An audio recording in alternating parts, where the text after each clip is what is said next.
Okay, so up to Daf Nun Hey Amid Aleph, the top of the Amid has a Mishnah. The Mishnah says, "Hanoidim in Dagan."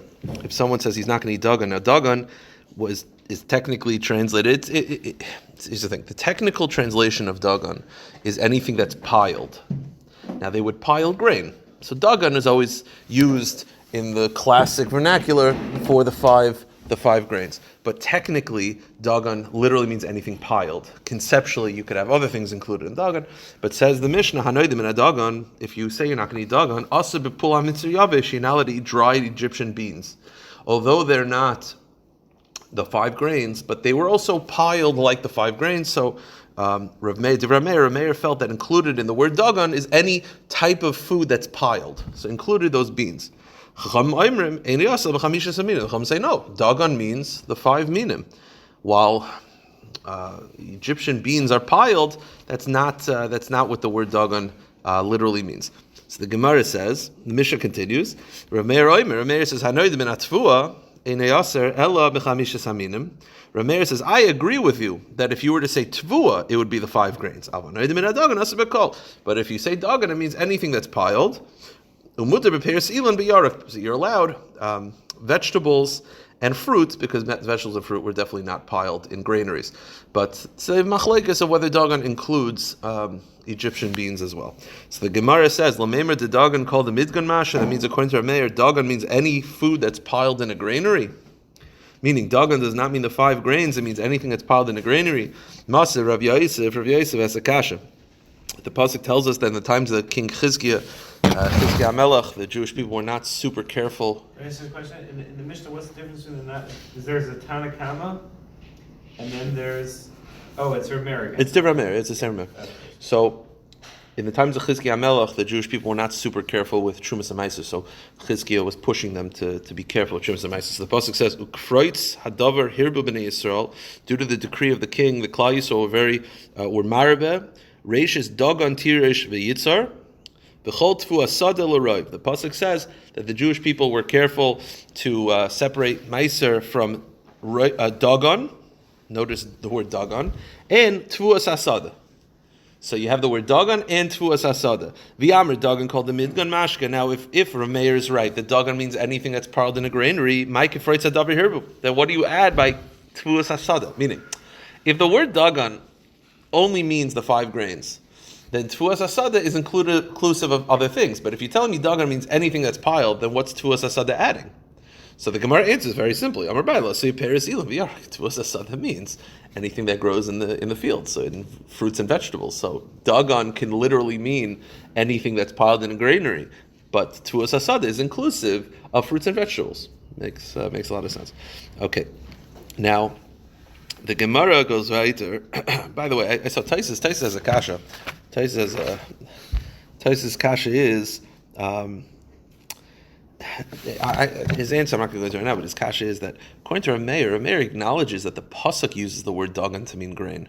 He's just saying that in the way people talk, it includes anything that's piled. So you bring a pasuk keneged him, he agrees that it's always this tricky thing of do you go by the way the Torah defines it, pashas, you go by the way people speak. So bringing a pasuk is a hard kasha on him when he acknowledges that that's what the pasuk is referring to. He's just saying that people include it to anything that's piled. So that's Taisus kasha, and Taisus talks about it. Okay, Rabbi Yochanan. Hakol moedim and oedim and atfua she'inasam al chamishas minim. Everyone agrees that if you say the word tvua, it means the five grains. Okay. Tanami Hachi, the Brisa similarly states, Shavim and Oidim and Tvua, Sheinasam Chamisha Samin, and both Rav Meir and the Chacham agree that Tvua includes only the five grains. So the Gemara says, Pshita, yeah, that's what Tvua means. What else could Tvua mean? So the Gemara says, Ma'ud the same Tvua kol mili mashma. You might think that Tvua means anything that's. The Gemara says that you might think that the word Tvua includes anything that's profitable. Tvua can mean income or profit or gain. So maybe Tvua can mean anything. Tvua could mean, if your source of income is from apples, maybe for you, apples are Tvua. Meaning you might think that Tvua is not grain. Tvua is anything profitable, and grain was profitable. Kamash Malan, no. Kamash Malan, loy mashma kol mili. Tvua is the five grains. Maser Rav Yosef, ufkreitz hadavar hirba b'nei Yisrael. Wait a minute. We just said before that the word Tvuas Asada, right? It said that the Jewish people were careful with Dagan, which is the five grains, and Tvuas Asada was including vegetables and fruit. I thought you said Tvua means grain. but you said before Tvuas Asada means fruit and vegetables. So what's the deal? So the Gemara answers, Amrava, Tvua L'chud, Tvuas Asada L'chud. The answer is Tvua on its own means 5 grains. Tvuas Asada means fruits and vegetables. Okay. Now that we mentioned that the word Tvua, we thought for a second can mean profit, the Gemara is now going to tell us a very long story, an interesting story, about the word Tvua meaning profit and other words that could mean profit. We're just going to go on a tangent. The Gemara says, Mar Shmuel Pokid, the son of Mar Shmuel, had a will, and he wrote in the will, Delitanain Tleisar Alfei Zuzi L'Rava, that they should give 13,000 zuz to Rava, min alalta dinar panya. Now, the money that he's going to get is from a city in Nahar Panya. This Bar Mar Shmuel had a lot of money in a lot of places, and he said that he should take 13,000 zuz from Nahar Panya, but from the alalta. Now, the word alalta in Aramaic means profit or gain. So he said, for my gains in Nahar Panya. Now, what does that mean? Does that mean money? Does that mean a house? Does that mean a car? Like, what does it mean from my gains, from my profits in Nahar Panya? So, Shalcha Rav l'kami de Rav Yosef. So Rav asked Rav Yosef, alalta hechimakra. What does alalta mean? Meaning, where do I get the money from? I want my money. Where do I get it from? What's alalta? So Amar Rav Yosef, Masisis Rav Yosef answered the question by saying, alalta is clear in the Mishnah. What does the Mishnah say? The word tvua we thought meant grain, like profit, not gr, like profit. And we said, no, it means 5 grains. Alalta also means profit. So if tvua is a profit in the form of grain, so alalta is also profit in the form of grain. So meaning you could collect the 13,000 zuz dafka from a granary. So Amalei Abaye said to him, "Me dummy, how do you compare the two? Tvua le'mashal chamish haminim. Alalta kol mashal." Okay, just because the word tvua means profit in the form of grain doesn't mean that there are other words of profit also mean grain. Meaning tvua is profit in the form of grain. Alalta just means anything, any money. So you can take it from cash, you could take it from real estate. It doesn't have to be grain. So Ahadra Kamei de Rava, they brought back Rava's Abaya's response to Rava. Rava says, Amar, Haloi kami boile dalalta kol milamasha. Rava says, I understand. Here's the thing. Rava asked a question saying, what does alalta mean? So it sounded like he literally didn't know what it meant. So Rav Yosef said it meant grain, or Rabbi said, no, it means anything that's profitable. Rava hears back the responses, and Rava says, I know what the word alalta means. I understand that. I'm not, like kami boile. My question is, schar batim schar svinas mai. My question is, can I take it from a house and a ship? Mi amrin and kivan de pachsan lav alaltahi, ideal makivan de lo yadia pachsayu alaltahi. Here's his point. His point is like this. The word alalta means something that's 100% profitable. Now, the only thing that's 100% profitable conceptually is real estate, because it doesn't deteriorate, right? The land is the land. It just has a value.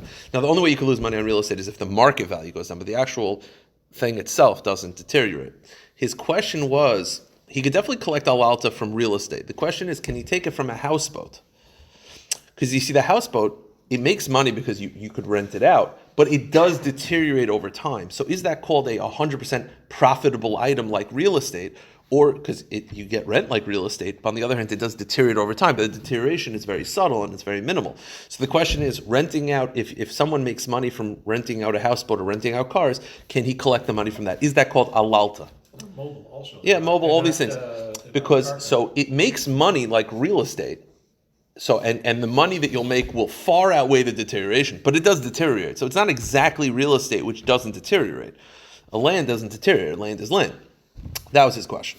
So, Rav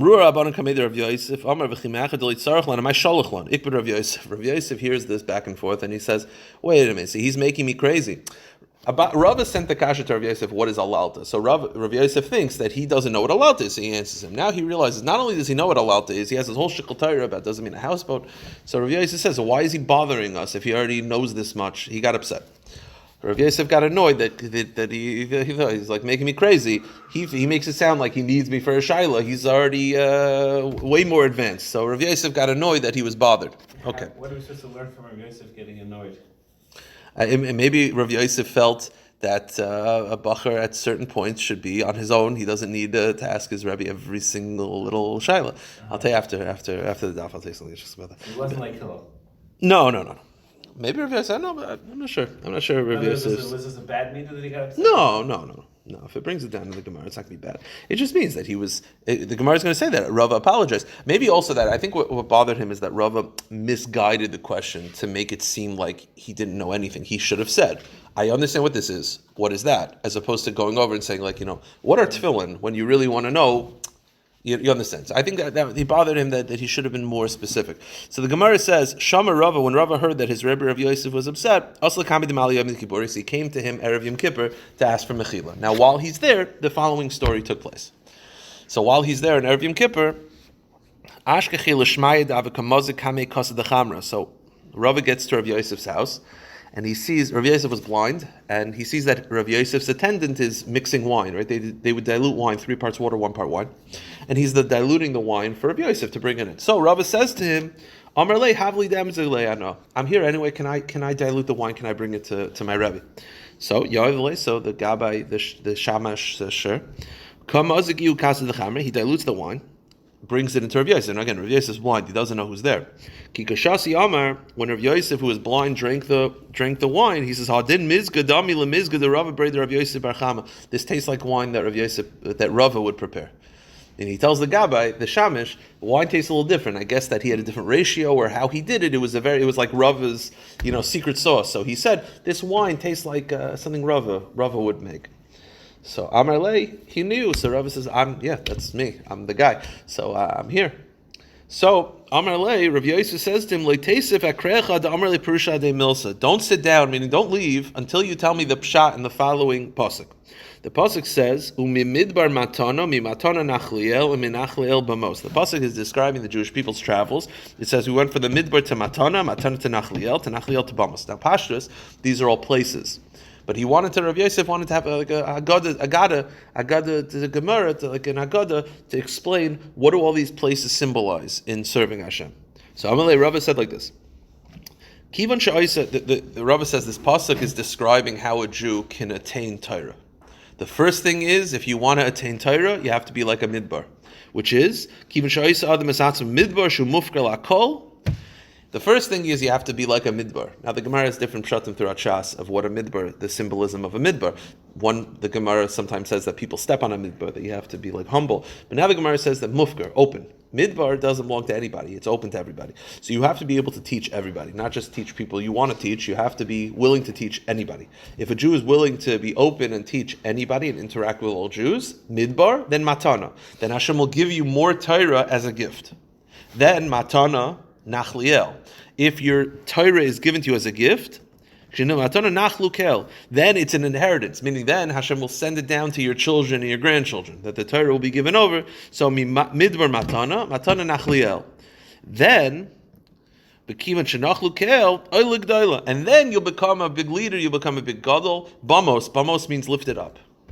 But the pasuk then continues, in the way Rav is interpreting, but if you let all of this greatness get to your head and you become a Bal Gaiva, which is unfortunately an option for some people, HaKadosh Baruch Hu mashpiloi, Hashem will lower you down than even before you started. Shenemar ubi b'bais hagai. From Bamos they went to the valley. Not only are you going to be lowered, you're going to be lowered to lower than you even started. You'll be in the ground. Overlooking the surface of the wilderness. But if you do tshuva from the gaiva, Hashem will lift you up again. Go to the next page. Say every valley shall be lifted up. So this is the evolution of that of the process of learning Torah and teaching Torah.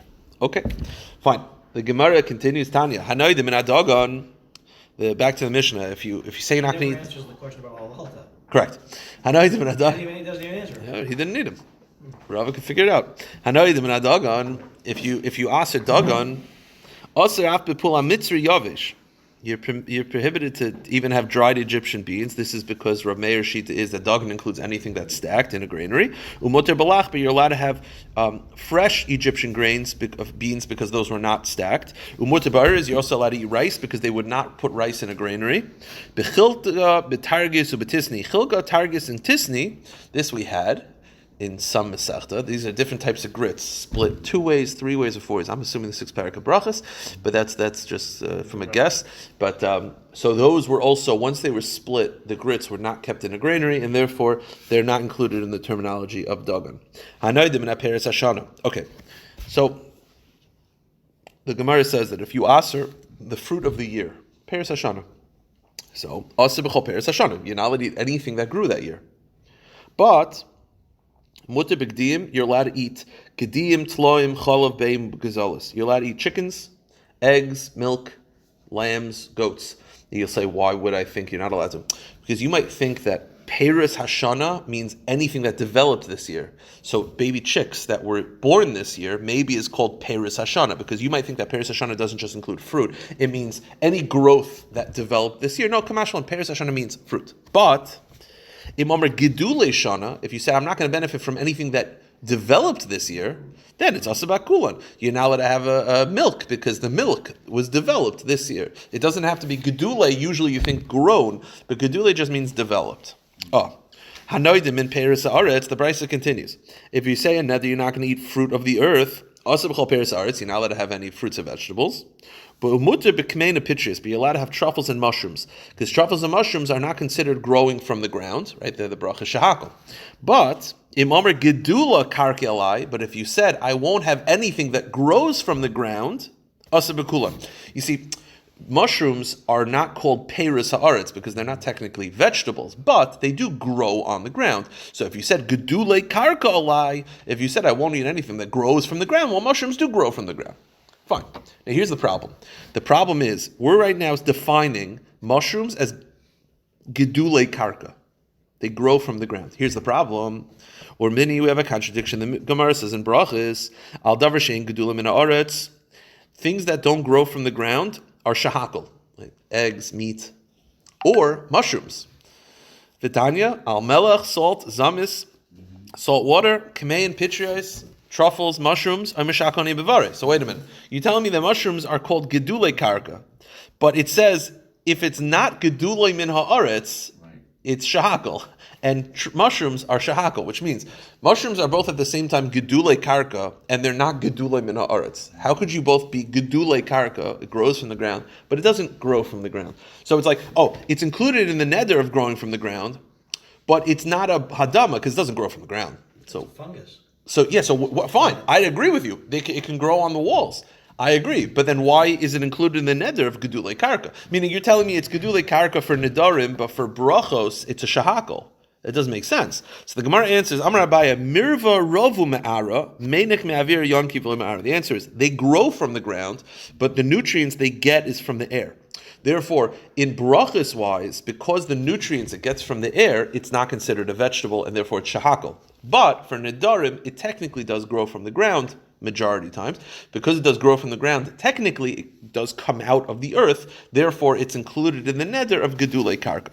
So when the Brisa says that you make a shahakal on ein gedule min haaretz, it's misleading, because it is gedule min haaretz. It's just not yoinik from the aretz, right? It said that you make a shahakal on anything that's not gedule min haaretz, that doesn't grow from the ground. That's not true. It does grow from the ground. It just doesn't get nutrients from the ground. So the Gemara asked this question, Hakatani al davar she'ein gedule min haaretz. Wait a minute. So if you're telling me it grows from the ground, technically it just doesn't get nutrients from the ground. So why don't you make hadamas? The answer is al davar she'ein yoinik min haaretz. You have to change the girsa of the Gemara that you make a shahakal on anything that doesn't get nutrients from the ground. And when it comes to the laws of brachas, the main thing is the nutrients. When it comes to nedarim, the main thing is where it grows. Okay. Last little bit, I'll just run through it. The Mishnah says like this: Hanoidim in aksus. If you make a neder not to wear clothing, so mutter b'sak u'biriya u'b'chamila, you're allowed to wear sackcloth, a sheet, and chamila. These are all materials that were not normally worn. Amar koinem tsemer oila alai. If you say, I swear I won't put wool on me, mutter liskasas begizit tsemer. You could take wool shearings and cover yourself. Meaning, when you say you're not going to put wool on you, we assume you mean to wear it as clothing. If you just take a pile of wool shearings and put it on you while you sleep, that's fine. Hapishnan oila alai. Similarly, if you said flax won't come upon me, mutter liskalas manitze pishin. You can cover yourself with flax. And you can carry flax, because we assume you mean clothing. So when you say, I won't have it on me, we assume you mean clothing. Now, Rav Yehuda says, Hakol lefi anoider. Rav Yehuda says, I'll explain it outside, then we'll see it inside. Rav Yehuda says, it all depends on the circumstance. Meaning, you have a guy who's schlepping a lot of wool, and he's sweating. And as the Mishnah is going to say, he smells. There's no reason for the smell part, that's just add to the picture. So he's schlepping wool, and he says, I swear I will not have wool on me. In that case, it's clear his objection is not wool clothing. He's upset about the bundles. So for him, you can't put bundles on your shoulder, but you'd be allowed to wear. If he's wearing wool clothing and he's sweating and he says, I swear I won't have wool on me, then the issue is clothing. So when the first part of the Mishnah of Meir Shita is just, it always means clothing, Review this says, no, it depends on the kol it depends on the circumstance. If he's carrying a load of wool and he's sweating and he's smelling, and Omar, I swear I won't put wool and flax on me, he could wear it because it's clear from his circumstance that he's not asering wearing it, he's asering what he's doing now, which is schlepping. But also he's not allowed to carry it as a bundle. Okay, let's start the Gemara. Tanya, hanoidim in aksos, if you swear you won't wear clothing, muter besak, ubirio b'chamila, right? The Mishnah said you're allowed to wear sackcloth, a sheet, and chamila. These are materials that are not normally worn. V'aser, but you're not allowed to wear the standard clothing, which was punda, piskaya, different types of belts, biskurtaya, bikatvalia, different types of leather shirts, anpilya, polanya, shoes, different types of leather shoes, umichnasayim, and pants, v'kayv, and a hat. Those are the normal types of clothing. My isturkati, what is usturkati? That was one of the items that we listed. Rabrachana kisuna ditzala, it's a leather shirt. Okay. Tanya, now, when it comes to Shabbos, it's not necessarily the same as it comes to Nedarim. When it comes to Nedarim, when you make a neder, you assume to aser only the normal type of clothing.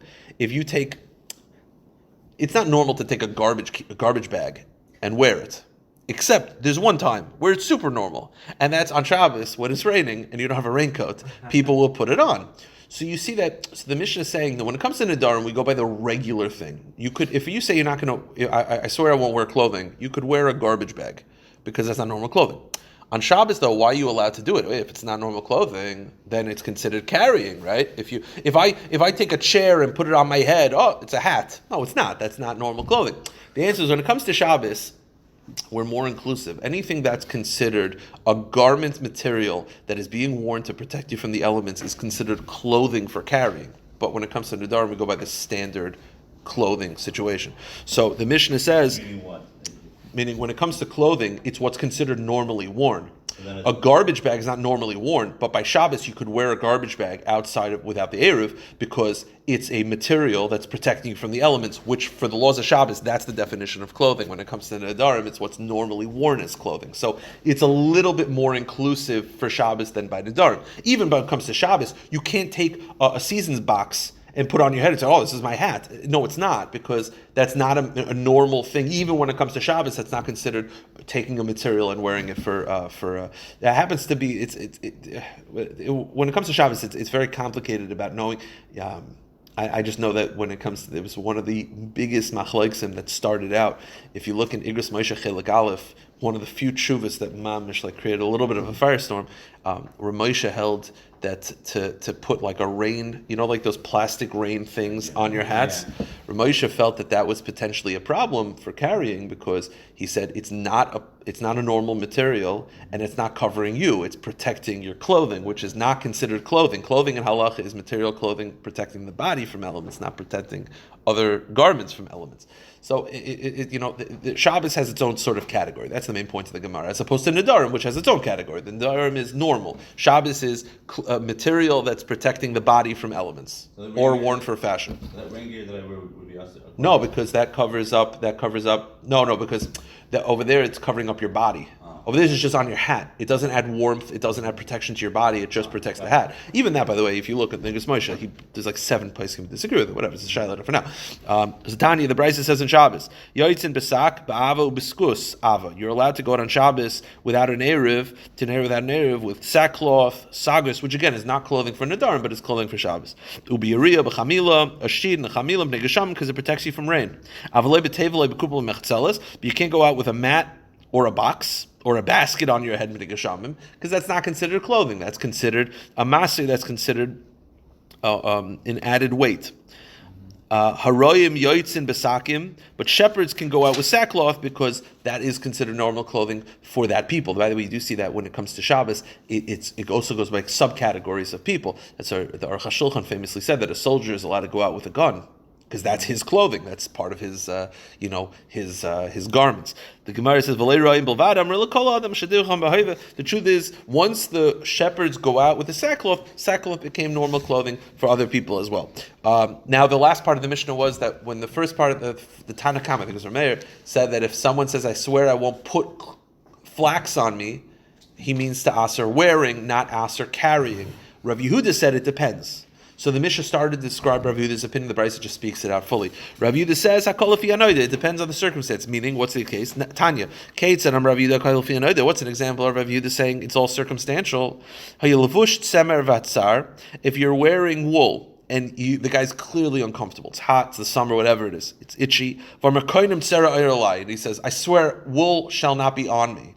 So it's there, also lobish motalita, and over there it's clear that he means to aser wearing it, but he could still carry it, because over there he's clearly discomforted by wearing it, and he clearly means to aser wearing it. But hayuton pishin vizia, but if he's carrying wool or flax, and he's sweating from the carrying, the Omar Kainim Pishin Oilalai, and he says, I swear it should not be on me, then it's Mutalobash Vasalita, and then it's the opposite. He's allowed to wear, but he can't schlep, because from that circumstance, it's very clear that his intention is to aser what he's doing right now, which is to schlep and not to wear. I will stop here, pick it up tomorrow, Bezos Hashem. The funny